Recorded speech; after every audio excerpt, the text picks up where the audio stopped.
এখানে কি গুলি লেগেছিল নাকি? অবধি তাহলে আমি আসছি নাকি?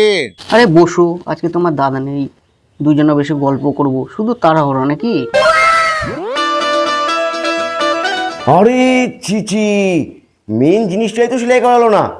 দাদা, শোকেস থেকে নতুন ব্লেজারের প্যাকেটটা দিস তো।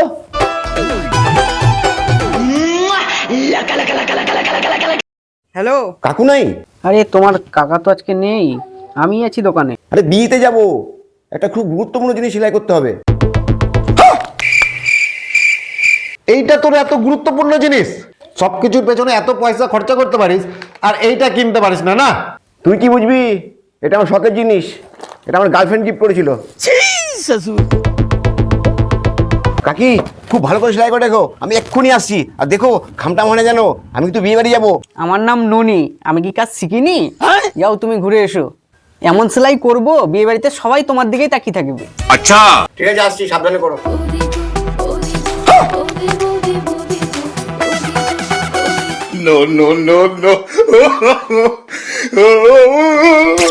আমি এক্ষুনি আসছি, আর দেখো খামটা মনে যেন।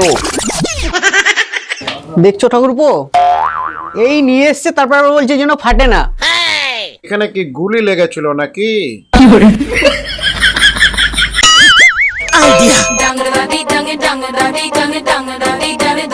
কাকি হয়েছে? হ্যাঁ হয়েছে, এ নাও ভালো করে বিয়ে বাড়ি কাটিও।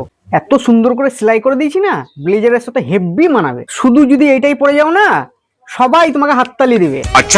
ওকে কাকি, কাকুকে পয়সা দিয়ে দেবো।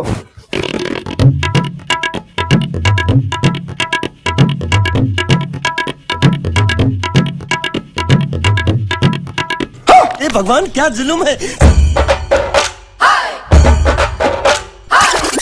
শুধু যদি এইটাই পরে যাও না, সবাই তোমাকে হাততালি দিবে। हरे कृष्ण